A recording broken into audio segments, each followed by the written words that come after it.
ನಮಸ್ಕಾರ, ಪ್ರಜಾರಾಜ್ಯ ಕನ್ನಡ ನ್ಯೂಸ್ಗೆ ಸ್ವಾಗತ.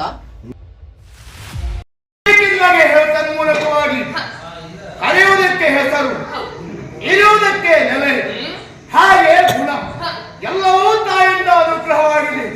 ಆ ತನ್ಮೂಲಕ ಅಲ್ಲವೇ ಈ ಕೈಲಾಸದಲ್ಲಿದ್ದು ಹರನಾಮಾಂಕಿತ ನಾನು ಭಕ್ತ ಕೋಟಿಗಳನ್ನ ಉತ್ತರ ತನ್ಮೂಲಕವಾಗಿ ಸರ್ವನ ಸುಖಿನಾಮವಂತು ಎನ್ನುವ ಹಾಗೆ ಎಲ್ಲರೂ ನನ್ನನ್ನು ಕೊಂಡಾಡಿದರು. ಇದರಿಂದ ಮನಸ್ಸಿಗೆ ಅಧಿಕವಾಗಿ ಸಂತೋಷವಾಯಿತು ಅಲ್ಲವೇ? ಆದರೂ ಒಂದು ಮಾತು ಸ್ವಾಮಿ, ಏನು? ಎಂದಿನಂತೆ ಇಂದಲ್ಲ.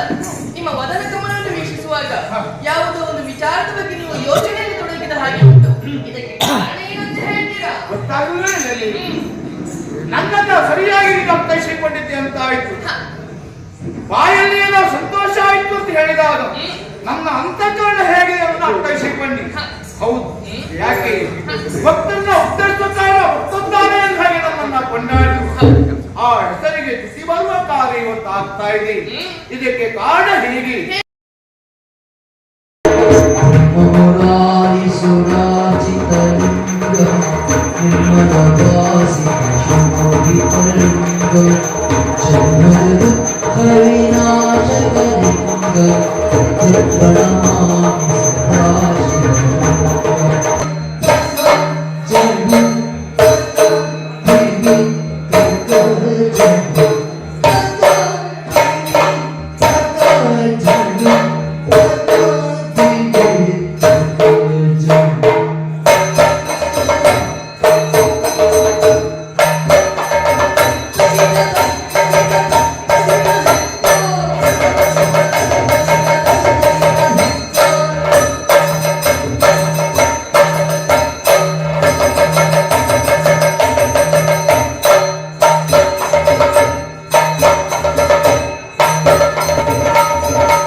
ಅಲ್ಲಿ ಒಬ್ಬ ಗಂಧರ್ವ ಅನುಚಿತವಾಗಿ ವರ್ತಿಸಿದ.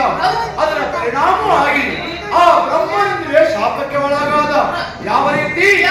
ಸಾಮಾನ್ಯ ಕರ್ಮಜೀವಿಯಂತೆ ವರ್ತಿಸಿದ ಕಾರಣ ನೀನು ಭೂಲೋಕದಲ್ಲಿ ಕರ್ಮಜೀವಿಯಾಗಿ ಹುಟ್ಟಿ ಲೋಕಕಂಟಕನಾಗು ಎನ್ನುವ ಹಾಗೆ ಆ ಶಾಪದ ಪರಿಣಾಮವಾಗಿ ಇವತ್ತು ಬ್ರಹ್ಮಮೂರ್ತಿಯಿಂದ ಒಬ್ಬ ದುಷ್ಟನಾಗಿ ಹುಟ್ಟಿದ್ದಾನೆ.